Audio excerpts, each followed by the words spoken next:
Ang magandang balita. Ikatlong kabanata. At ng mga araw na yaon ay dumating si Juan Bautista, na nangangaral sa ilang ng Judea, na nagsasabi, "Mangagsisi kayo, sapagkat malapit na ang kaharian ng langit." Sapagkat ito yaong sinalita sa pamamagitan ng propeta Isaias, na nagsasabi, "Ang tinig ng isang sumisigaw sa ilang, ihanda ninyo ang daan ng Panginoon, tuwirin ninyo ang kanyang mga landas." Si Juan nga ay nananamit ng balahibo ng kamelyo, at may isang pamigkis na katad sa palibot ng kanyang baywang, at ang kanyang pagkain ay mga balang at pulot pukyutan. Nang magkagayoy nilabas siya ng Jerusalem, at ng buong Judea, at ng buong lupain sa palibot-libot ng Jordan, at sila'y kanyang binabautismohan sa ilog ng Jordan, na ipinahahayag nila ang kanilang mga kasalanan. Datapwat, nang makita niyang marami sa mga Fariseo at Saduceo, na nagsisiparoon sa kanyang pagbabautismo, ay sinabi niya sa kanila, "Kayong lahi ng mga ulupong, sino ang sa inyo'y nagpaunawa upang magsitakas sa galit na darating? Kayo nga'y mangagbunga ng karapat-dapat sa pagsisisi.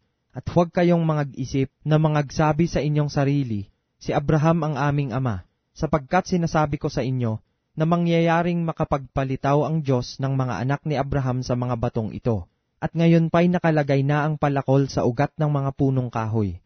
Ang bawat punong kahoy nga na hindi nagbubungang mabuti ay pinuputol at inihahagis sa apoy.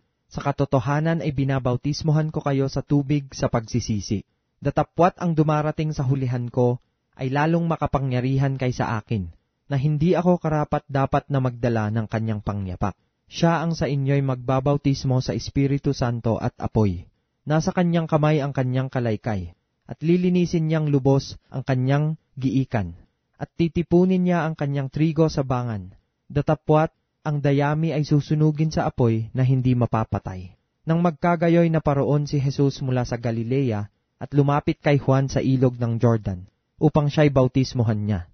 Datapwat, ibig siyang sansalain ni Juan, na nagsasabi, "Kinakailangan ko na ako'y iyong bautismohan, at ikaw ang naparirito sa akin?" Ngunit pagsagot ni Jesus ay sinabi sa kanya, "Payagan mo ngayon, sapagkat ganyan ang nararapat sa atin, ang pagganap ng buong katuwiran." Nang magkagayoy pinayagan niya siya.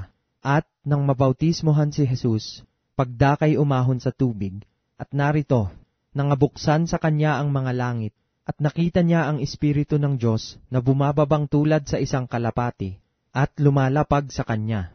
At narito ang isang tinig na mula sa mga langit na nagsasabi, "Ito ang sinisinta kong anak, na siya kong lubos na kinalulugdan."